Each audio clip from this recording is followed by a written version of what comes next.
మళ్ళీ రైతు భరోసాకు దరఖాస్తులు పెట్టమంటాడట.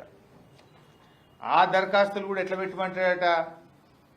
నేను ఇస్తున్న సమాచారం అంతా కరెక్టు, ఎలాంటి తప్పుడు సమాచారం ఇచ్చినా, తప్పుడు లెక్కలు తేలినా మీరు తీసుకోబోయే చర్యలకు నేను శిక్షార్హుణ్ణి అని రైతులట సెల్ఫ్ డిక్లరేషన్ ఇవ్వాలని రేవంత్ రెడ్డి గారు షరతులు పెడుతున్నాడు. దరఖాస్తులు పెట్టమని చెప్పి రైతుల్ని కోరుతున్నాడు. ఇది రైతుల్ని అవమానపరచడం కాదా? దేశానికి అన్నం పెట్టేటువంటి రైతు ఎండనక వాననక ఆరుగాలం కష్టపడి ఇవాళ వ్యవసాయం చేసి అందరికీ అన్నం పెట్టే రైతుకు షరతులు పెడతా ఉన్నారు. బడాబాబులకు, పారిశ్రామికవేత్తలకు, కంపెనీలకేమో ఏ షరతులు లేవు. 1000 కోట్ల అప్పులు మాఫీ చేస్తున్నారు. రైతులకు వచ్చేసరికి షరతులు అడ్డం వస్తున్నాయి. మీకు